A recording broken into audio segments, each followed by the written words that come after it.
Hello everyone, welcome to SKMS Pathankot. उम्मीद करता हूं कि आप जहां भी होंगे बिल्कुल स्वस्थ और अच्छे होंगे। दोस्तों, इस वीडियो में हम करने जा रहे हैं हमारी मेन कोर्स बुक की हमारी 10th की मेन कोर्स बुक की third poem death the leveller by James शिरले। इसकी हम स्टैंजा ट्रांसलेशन करेंगे हिंदी में। और इससे पहले हमने 2 पोइम्स कर ली, उसके सेंटर आईडी क्वेश्चन आंसर भी किए थे। अगर आपने उसकी वीडियोस नहीं देखी तो उसका लिंक आपको डिस्क्रिप्शन बॉक्स में नीचे मिल जाएगा। चलिए स्टार्ट करते हैं हमारी आज की पोइम। उससे पहले आप अगर चैनल पे नए हो तो 10th के मैथ्स और इंग्लिश के लिए इस चैनल को सब्सक्राइब कर लें। चलिए पढ़ते हैं आज की पोइम डेथ द लेवलर। देखिए, सबसे पहले मैं बता देना चाहता हूँ कि जो पोइम का नाम रखा गया वो क्या बोल रहा है। Death the leveller. लेवलर होता है किसी चीज़ का लेवल कर देना, संतुलन कर देना। ये बोल रहा है कि जो एक मौत है, मृत्यु है, वो एक संतुलक का काम करती है, संतुलन पैदा करती है। कहने का मतलब है कि जो मौत है वह राजे को भी आएगी, भिखारी को भी आएगी, रंक को भी आएगी। सबको मौत एक दिन आनी है। और जब मौत आएगी तो सब ने एक दिन मिट्टी में मिल जाना, चाहे वो राजा हो चाहे भिखारी हो। ये पोइम संदेश देना चाहती है। चलिए पोइम को स्टैंजा वे स्टैंजा पढ़ेंगे और ट्रांसलेशन करेंगे, हमें थोड़ा और ज़्यादा ज्ञान प्राप्त होगा। चलिए पढ़ते हैं हमारी पोइम। दोस्तों, पोइम की फर्स्ट 4 लाइन्स है। The glories of our blood and state are shadows not substantial things. There is no armour against fate, death lays his icy hand on kings. देखिए, जो लाइनें हैं इनसे पहले थोड़े वर्ड मीनिंग में आपको बता देता हूँ ताकि जो इस पैराग्राफ को समझने में आपको आसानी हो जाए। देखिए, जो इसमें वर्ड समझने वाले जैसे ब्लड यूज़ किया गया है। इधर ब्लड का मतलब जहाँ पे है ख़ानदान। क्या है?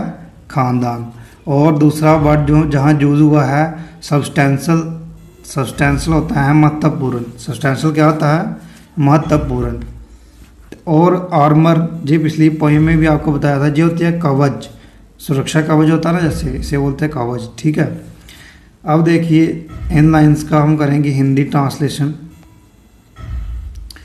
हमारे जन्म जहाँ रुतबे की शान सिर्फ परछाई की तरह होते हैं। ये कोई महत्वपूर्ण ठोस वस्तु नहीं होती। किस्मत से बचाने वाला कोई कवच नहीं होता। मौत अपना बर्फ जैसा ठंडा हाथ राजाओं के सिर पर भी रख देती है। देखिए, शुरू की लाइन में यही बोला गया है कि हमारा जो रुतबा और जन्म है और जो इसकी शान है ये सिर्फ एक परछाई की तरह होती है, कोई महत्वपूर्ण ठोस वस्तु की तरह नहीं होती। ठीक है। और किस्मत से कोई भी कवच हमें बचा नहीं सकता। आखिर में जो राजा होते हैं उनको भी मृत्यु उनके सर पर अपना ठंडा हाथ रख देती है।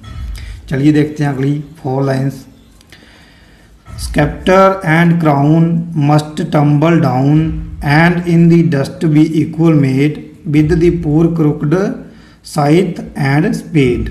देखिए इन लाइन्स का क्या मतलब है, बाद में इनका थोड़ा मीनिंग भी बता देता हूँ। इन लाइन्स का मतलब है कि राज सत्ता हो या राजा, सबको एक दिन नीचे गिरना पड़ता है तथा वह मिट्टी में मिलकर मिट्टी के बराबर हो जाते हैं।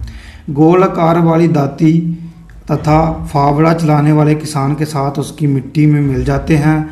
अर्थात मौत के आगे राजा और रंक सभी एक समान हो जाते हैं। देखिए, राज सत्ता बोलते हैं स्टेट को, और राजा, इनको एक दिन नीचे गिरना पड़ता है ज़मीन पे। और जो गोल आकार की दाती होती है ना, हमारे गांव में जैसे हम घास काटते हैं, और फावड़ा होता है जो वो चलाने वाला किसान और राजा, जब दोनों की मृत्यु होती है तो दोनों जलकर मिट्टी के बराबर हो जाते हैं और दोनों एक साथ मिल जाते हैं।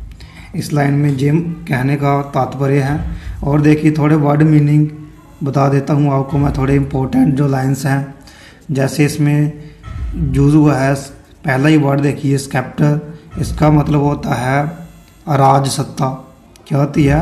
अराज सत्ता। क्राउन बोलते हैं राजा को, जहाँ ताज बोलते हैं जहाँ राजा।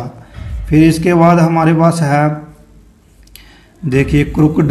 क्रुकड होता है गोल आकार। क्या होता है? गोल आकार। और साइथ होता है दाती, और स्पेड होता है फावड़ा। ये थे थोड़े वर्ड मीनिंग। चलिए आगे बढ़ते हैं अपनी पोइम के साथ। अगली लाइन्स देखिए। Some man with swords may reap the field and plant fresh laurels where they kill, but their strong nerves at last must yield, they tame but one another still. देखिए इन lines में थोड़े word meaning, फिर इसका मैं explain करता हूँ। सबसे पहले देखिए लॉरियल्स क्या है। लॉरियल्स जो होते हैं, ये देखिए लॉरियल्स होता है जीत के तोहफे। कौन से? जब कोई जंग जीत के आता है उसे क्या मिलता है? तोहफे मिलते हैं ना, उसे बोलते हैं लॉरियल्स। और ईल्ड होता है, ये देखिए ईल्ड होता है हार मानना। ईल्ड क्या होता है? हार मानना। अब इन लाइन्स को करते हैं एक्सप्लेन। कुछ लोग तलवारों के दम पर युद्ध जीत सकते हैं तथा दूसरों को मारकर विजय के तोहफे प्राप्त कर सकते हैं, परंतु उनके शक्तिशाली शरीरों को भी आखिर में हार माननी पड़ती है। वह सिर्फ एक दूसरे को हरा सकते हैं, ना कि मौत को। आई होप कि आपको इतने में से समझ आ गया होगा, समझाने की कोई ज़रूरत नहीं है। और देखिए जो स्वॉर्ड्स है इसे बोलते हैं तलवारें। स्वॉर्ड्स को क्या कहते हैं? तलवारें। चलिए आगे बढ़ते हैं।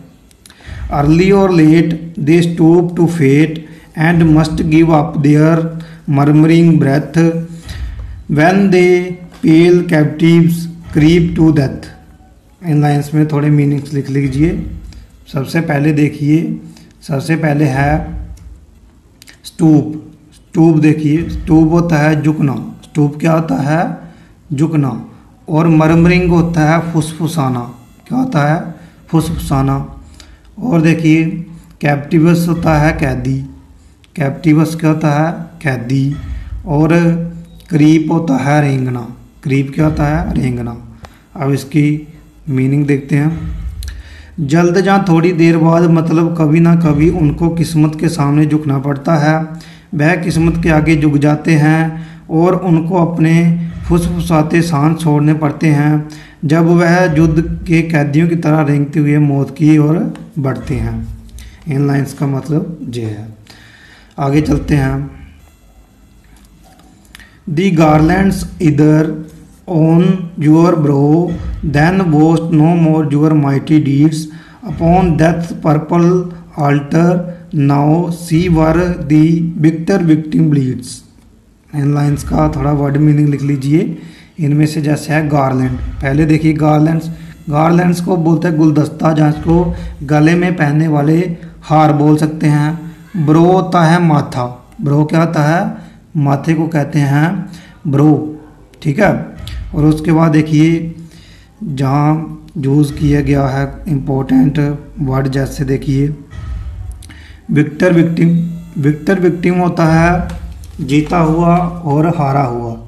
क्या होता है? जीता हुआ और हारा हुआ। अब चलिए आगे बढ़ते हैं, इसकी ट्रांसलेशन करते हैं।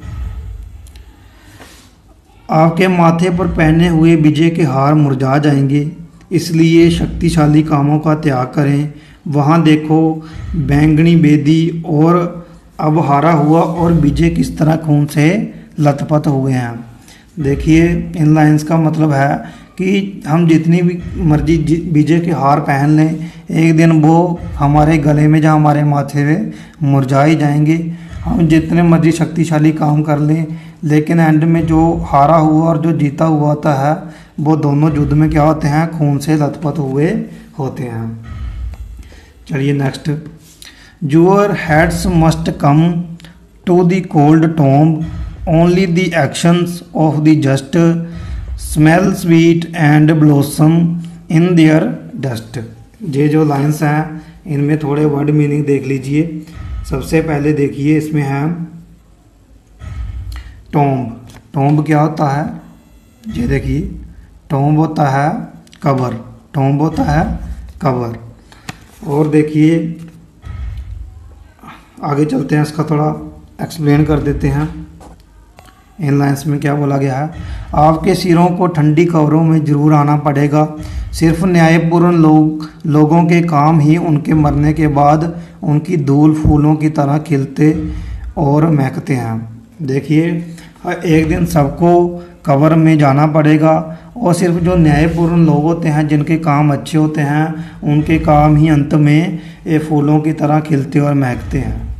ये थी हमारी पोइम डेथ द लेवलर। इस पोइम में हमें बताया गया है कि कोई भी आदमी हो, चाहे राजा हो, रंक हो, चाहे युद्ध लड़ने वाला हो, जितना मर्जी शक्तिशाली हो, एक दिन उसको मौत के हवाले होना ही पड़ता है।